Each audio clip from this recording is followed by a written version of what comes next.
PDM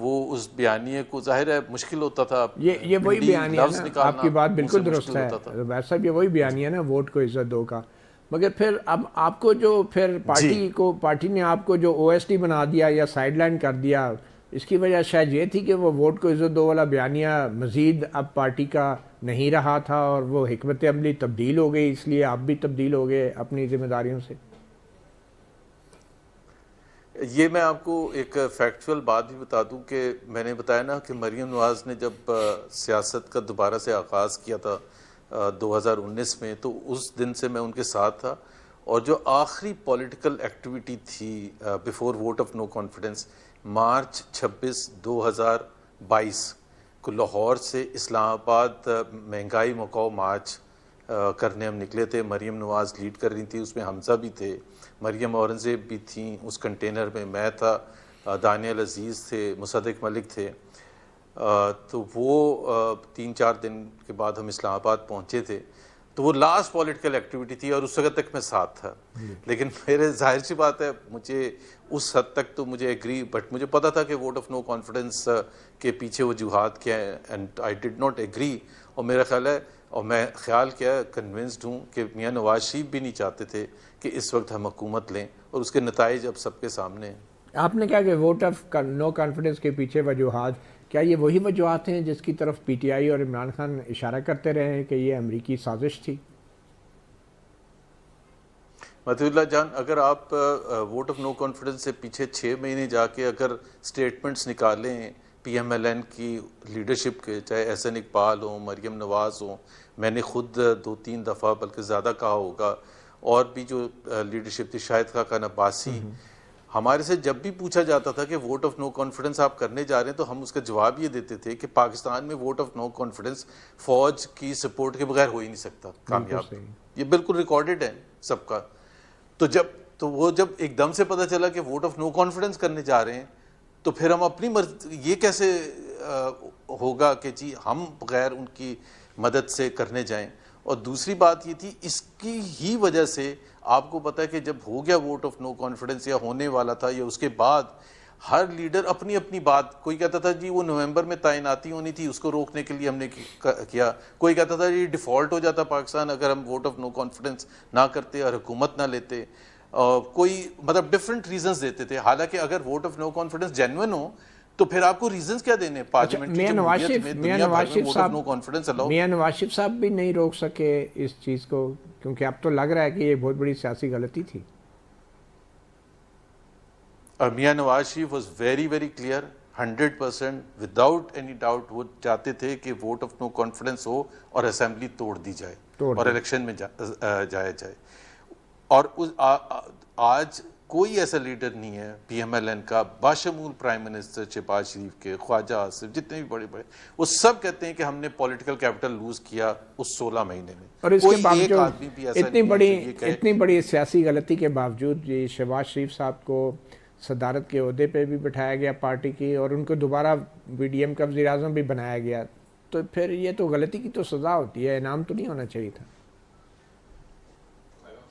اس کے دوسری آپ اگزامپل لے لیں نا, کیمپین جو ہوئی الیکشن سے پہلے, میاں نواز شریف لیڈ کر رہے تھے اس کیمپین کو, اور باقی لوگ بھی تھے, مریم نواز صاحبہ بھی تھی,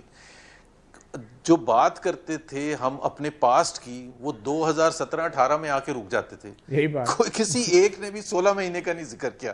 کیونکہ 16 مہینے کی پرفارمنس ایسی تھی کہ جس کا ذکر بھی نہیں کیا جا سکتا تھا, کہ مہنگائی پاکستان کی تاریخ کی سب سے زیادہ, زبیر صاحب یہی تو میرا سوال ہے نا, اتنے بڑے کبھی, اس سب کے باوجود بھی شہباز شریف آج پھر وزیر اعظم ہیں. یہ نواز شریف صاحب کے فیصلوں کی کچھ سمجھ نہیں آ رہی. اگر واقعی وہ سمجھتے تھے کہ شہباز شریف صاحب نے بطور پارٹی صدر ایک غلط ڈیسیژن لیا اور غلط ڈیسیژن دلوایا نواز شریف صاحب سے یا پارٹی سے, تو پھر ان کو آج وہ وزیر اعظم کیوں ہیں؟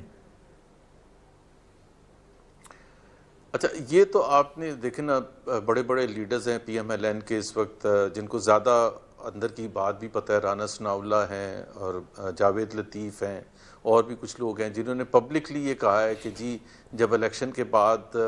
یہی زیادہ تر کی رائے تھی کہ جی آپ حکومت نہ سنبھالیں.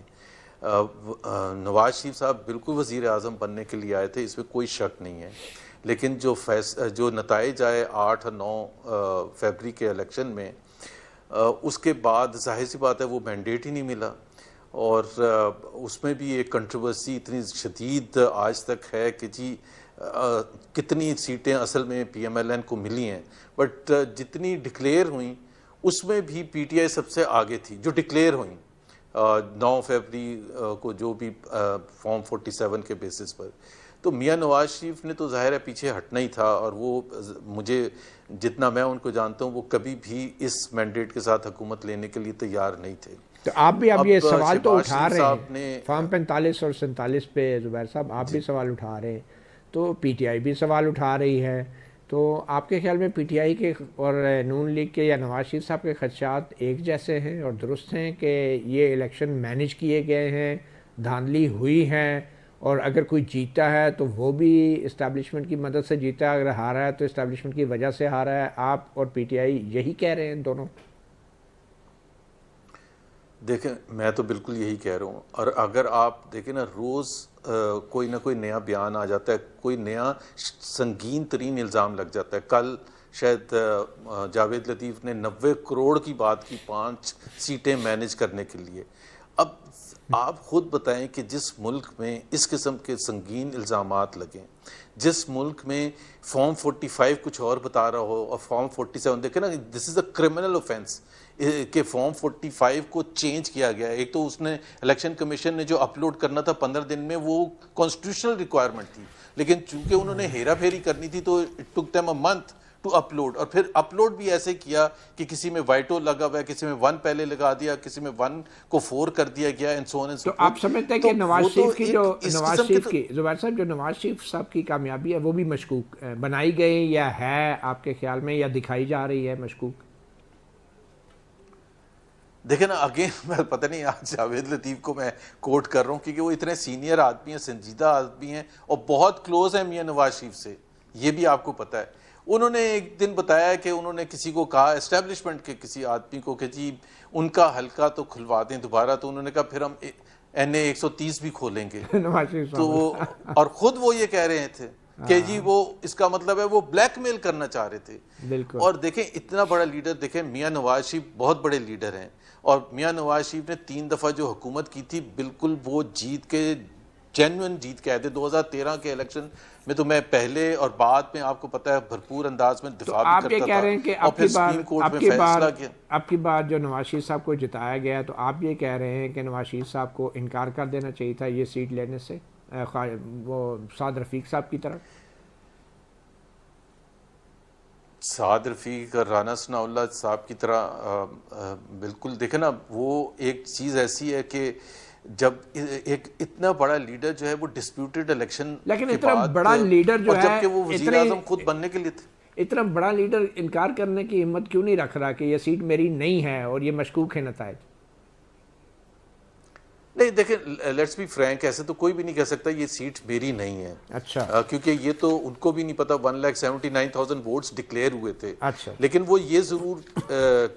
میرا خیال ہے اس چیز پر کہ جی جو الزامات لگیں اور سنگین ترین الزامات لگیں، اور فارم 45 جو کہ دیکھیں نا فارم 45 میں آپ کے ناظرین کے لیے صرف ایکسپلین کر دوں. فارم 45 جو تھا وہ پولنگ ایجنٹ سب کو دے رہے تھے جو الیکشن کمیشن کے تھے، وہ صرف نواز شریف کو یا یاسمین راشد کے نمائندوں کو نہیں دے رہے تھے، اوروں کو بھی دے رہے تھے. بھائی جو جماعت اسلامی کے وہاں کینڈیڈیٹ تھے یا کسی اور پارٹی کے کینڈیڈیٹ تھے، ان کے فارم 45 اگر آپ پڑھیں گے تو وہ ڈفر کرتے ہیں اس فارم 45 سے جو آپ بالکل درست کہہ رہے ہیں کہ فارم 45 کی بنیاد پہ فارم 47 بننے چاہیے تھے. بہرحال جاوید لطیف صاحب کے کندھے پہ رکھ کے تو آپ نے بندوق خوب چلائی ہے. آج ان کو شوکاز جاری ہو گیا ہے اور آپ سے وقفے کے بعد پوچھیں گے کہ یہ شوکاز جاری پارٹی نے کیا ہے یا نواز شریف صاحب نے کیا ہے. ایک چھوٹی سی بریک کے بعد.